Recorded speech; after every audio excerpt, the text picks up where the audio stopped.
Assalamualaikum warahmatullahi wabarakatuh. Selamat pagi anak-anak. Kembali lagi dengan Ustazah Ani. Hari ini Ustazah akan mempelajari bahasa Indonesia tentang latar, tema, dan amanat. Nah, sebelumnya siapkan dulu modul dan alat tulisnya. Kemudian kita baca Bismillahirrahmanirrahim. Anak-anak, kemarin kita sudah membahas tentang cerita fiksi. Nah, cerita fiksi itu apa saja? Di antaranya yaitu ada cerita rakyat, cerpen, novel, itu adalah cerita fiksi. Dan kemarin sudah Ustazah jelaskan tentang unsur-unsur cerita. Ada dua, yaitu ekstrinsik dan intrinsik. Yang kemarin Ustazah jelaskan yaitu intrinsik. Di antaranya ada alur, tokoh, latar atau setting, gaya bahasa, sudut pandang, tema, amanat atau pesan. Nah, itu adalah unsur-unsur intrinsik cerita fiksi. Nah, sekarang kita akan membahas tentang penjelasan tokoh, latar, atau setting, amanat, dan tema. Yang pertama yaitu tokoh. Tokoh dibagi menjadi 3. Anak-anak bisa dibuka dulu modulnya halaman 26. Ya, modul halaman 26. Tokoh dibagi menjadi 3, yaitu protagonis, antagonis, dan tritagonis. Minggu kemarin Ustazah sudah menjelaskan tentang tokoh, dan ini tak jelasin lagi. Protagonis itu tokoh yang membawakan karakter positif atau baik. Kalau antagonis adalah tokoh yang membawakan karakter negatif atau jahat. Yang protagonis yang baik-baik contohnya apa? Contohnya orang-orang yang memerankan karakter orang-orang baik. Kalau yang antagonis contohnya apa? Contohnya yang selalu membawakan karakter-karakter jahat gitu. Yang ketiga ada tritagonis atau tokoh penengah. Nah, fungsi tokoh dalam cerita ada 2. Fungsinya apa? Fungsi tokoh dalam cerita yang pertama tokoh sentral. Tokoh sentral atau pusat atau utama, yaitu tokoh yang memegang peran utama. Yang kedua tokoh bawahan. Tokoh bawahan yaitu tokoh yang tidak sentral kedudukannya di dalam cerita, tetapi kehadirannya sangat diperlukan untuk menunjang atau mendukung tokoh utama. Jadi fungsi tokoh itu ada 2, yang pertama itu utama, yang kedua itu bawahan. Nah, bawahan itu bukan berarti nggak penting, melainkan mendukung cerita dalam tokoh utama tersebut. Jadi nggak harus tokoh utama terus, melainkan ada tokoh pendukung. Ya, metode penokohan itu juga ada 2. Metode penokohan yang pertama yaitu metode analisis atau langsung. Di sini dijelaskan bahwa metode analisis atau langsung adalah pengarang memaparkan watak tokoh dan memberikan komentar tentang watak tersebut.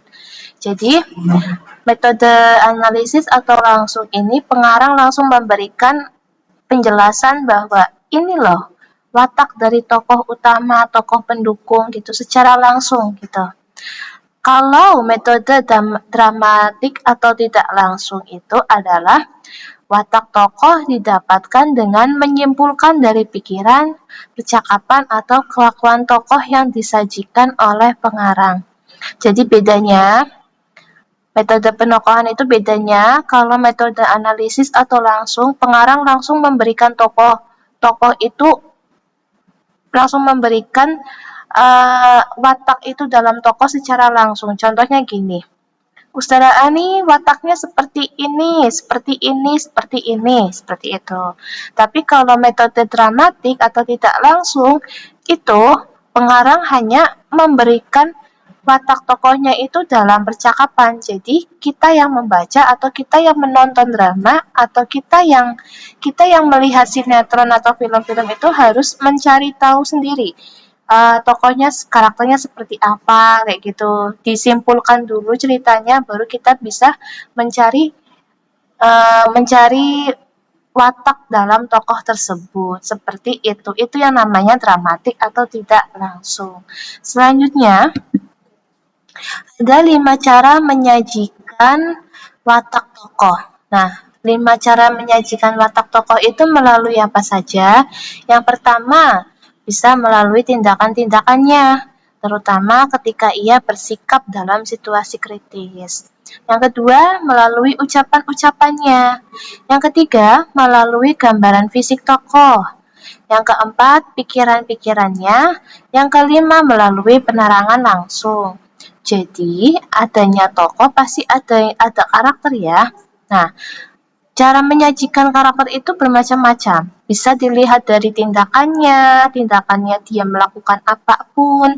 Terus bisa juga dilihat dari ucapan-ucapannya. Kalau orang jahat kan ucapannya kasar atau enggak jahat-jahat ya. Tapi kalau orang baik kan ucapannya lembut seperti itu.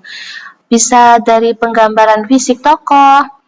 Kalau orang jahat biasanya fisiknya gemulai atau sopan santun gitu ya. Tapi kalau orang jahat biasanya fisiknya lebih tajam. Dalam arti di sini galak gitu. Terus bisa melalui pikiran-pikirannya atau penerangan langsung. Penerangan langsung di sini maksudnya apa? Kalau dalam cerita maksudnya bisa langsung dikasih tahu ini si tokoh A karakternya seperti ini. Tokoh B karakternya seperti ini, seperti itu. Nah, lanjut ada susunan alur dalam cerita.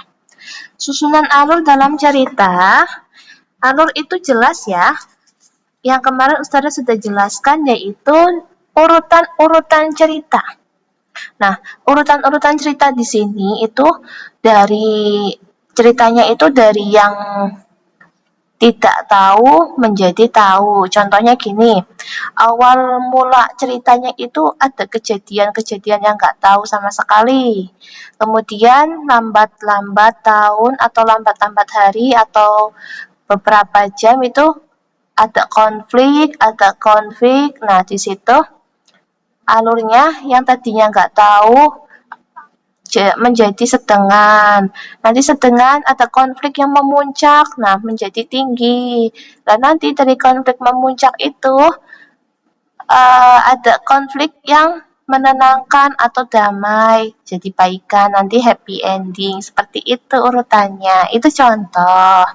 Nah, jadi urutan peristiwa dibagi menjadi 3. Di antaranya berdasarkan waktu terjadinya, yang kedua berdasarkan hubungan akibat, yang ketiga berdasarkan tema cerita. Nah, selanjutnya alur atau jalan cerita. Beberapa istilah yang perlu dipahami dalam hubungannya dengan alur. Nah, di sini alur ada 5. Yang pertama, alur bawaan. Alur bawaan adalah alur cerita yang ada di samping alur cerita utama. Alur cerita di samping alur cerita utama, ya. Jadi kelihatan alurnya. Alur linier yang kedua. Yang kedua, alur linier adalah rangkaian peristiwa dalam cerita yang susul menyusul secara temporal. Jadi, alur linier itu rangkaian peristiwanya itu susun menyusul bertahap maksudnya gitu. Yang ketiga alur balik sama dengan alur sorot balik atau flashback. Maksudnya flashback itu apa? Mengingat kembali ke yang dulu, seperti itu.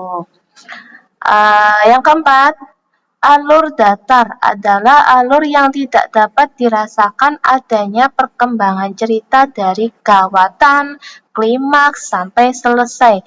Jadi alur datar itu alurnya itu biasa-biasa saja, nggak ada greget-gregetnya, nggak ada yang senang-senang sedih atau gremet-gremetnya itu nggak ada, biasa saja, datar-datar saja gitu. Yang kelima ada alur menanjak.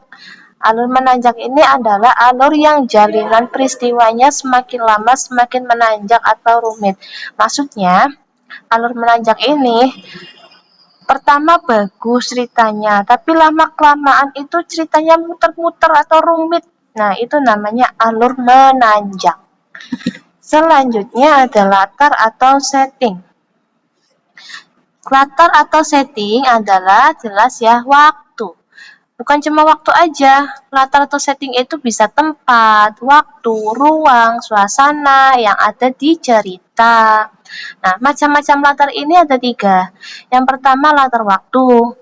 Latar waktu itu jelas penggambaran waktu kejadian yang terdapat dalam cerita. Yang kedua latar tempat.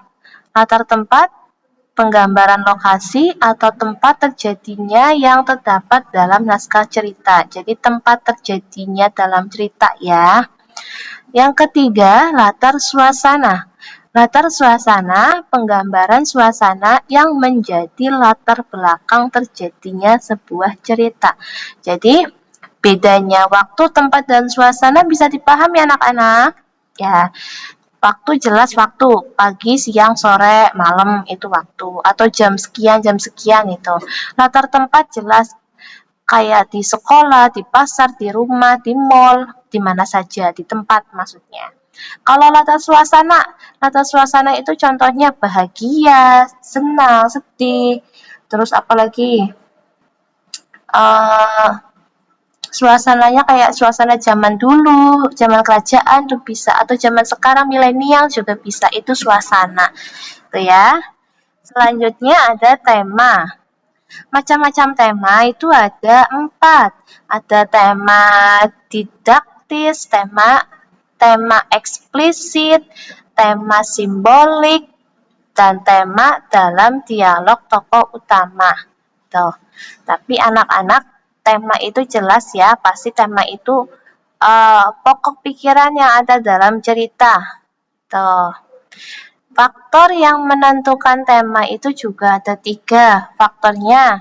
Yang pertama niat pribadi, yang kedua selera pembaca, yang ketiga keinginan penerbit atau penguasa. Nah, selanjutnya ada amanat. Amanat itu pesan ya Mbak, Mas? Ya, amanat ini disampaikan dari penulis kepada pembaca. Nah, biasanya selalu tersurat atau jelas, atau bahkan bisa bersifat tersirat. Tersurat dan tersirat. Tersurat artinya jelas, tersirat artinya sembunyi. Nah, amanat tersurat adalah amanat yang dijelaskan dalam kata-kata sebuah tulisan. Anak-anak, yang ini anak-anak bisa dibuka halaman 28 di modul. Amanat tersurat adalah tadi yang sudah dijelaskan ya, amanat yang dijelaskan dalam kata-kata sebuah tulisan. Jadi di cerita itu ada amanatnya adalah ini gitu. Itu contohnya. Jadi secara eksplisit atau terbuka atau benar-benar pengarang itu menjabarkan di dalam cerita gitu. Tapi kalau amanat tersirat itu cara pengarang menyampaikan pesan atau amanat dengan sengaja tidak dikabarkan secara tertulis dalam sebuah cerita. Namun, amanat ini dapat diketahui pembaca dari alur cerita yang terdapat dalam tulisan tersebut. Jadi, amanat tersirat ini pengarang atau penulis sengaja tidak menyampaikan amanatnya, melainkan kita harus mencari sendiri apa sih amanatnya, pesannya. Nah, kita sebagai pembaca atau penonton harus mengikuti alurnya. Jadi alur dari awal sampai akhir kita ikuti. Kalau sudah tahu alurnya, baru kita bisa mencari pesan atau amanatnya. Itu namanya amanat tersirat atau tersembunyi. Ciri-ciri amanat ada 2. Ciri-ciri amanatnya itu biasanya terdapat di akhir cerita. Di akhir cerita ya, di mana pengarang akan menyampaikan pesan moral lewat tingkah laku tokoh yang ada dalam cerita. Jadi, bisa saja pengarang memberikan amanatnya melalui karakter tokohnya, tingkah laku tokohnya. Contoh nih, Ustazah, Ustazah tidak diketahui di situ wataknya seperti apa, sifatnya seperti apa, tapi selalu menolong, misalkan menolong menolong anak-anak atau memberikan pelajaran dengan baik gitu, contohnya seperti itu. Nah, di situ sudah secara tidak langsung pengarang memberikan atau menyampaikan pesan moral lewat tingkah laku tokoh seperti itu. Yang kedua, dapat berupa nasihat, seruan, anjuran, saran, peringatan, atau larangan yang berhubungan dengan ide utama dalam cerita. Atau, jadi di sini maksudnya pengarang itu bisa memberikan amanat atau pesan berupa anjuran atau sarannya. Sarannya seperti ini dalam cerita gitu. Jadi biasanya terletak itu ada di akhir cerita. Itu kalau amanat. Dari sini ada pertanyaan. Jadi kesimpulannya, tokoh itu orangnya ya Mbak, ada 3, protagonis, antagonis, dan tritagonis. Terus latar atau tempat ya Mbak. Latar atau setting maksudnya. Latar atau setting jelas. Ada latar waktu, tempat, dan suasana. Yang ketiga tema jelas ya, ide pokok ya. Ide pokok dalam suatu cerita tersebut. Terus ada amanat jelas pesan ya. Pesan yang terkandung dalam cerita tersebut. Ada pesan yang bisa disampaikan langsung atau tersurat, atau bisa juga pesan yang kita membaca dulu ceritanya atau mengikuti alurnya, kemudian kita akan menemukan amanat tersebut. Nah, itu namanya amanat tersirat atau tersembunyi. Dari sini ada pertanyaan anak-anak. Nah, jika ada pertanyaan bisa hubungi Ustazah. Tapi jika tidak ada, kalian langsung kerjakan tugas halaman 29. Ya, kerjakan tugas halaman 29, 1-5, cerita tentang asal mula Bukit Catu. Asal mula Bukit Catu. Ya, seperti biasa, kerjakannya di modul, hasilnya difoto, japri ke Ustazah Ani. Ya, iya. Terima kasih anak-anak sudah mendengarkan, memperhatikan modul juga. Jadi memperhatikan video sambil memperhatikan modul ya. Ustazah terima kasih atas kalian yang sudah meluangkan waktunya. Ustazah akhiri. Wassalamualaikum warahmatullahi wabarakatuh.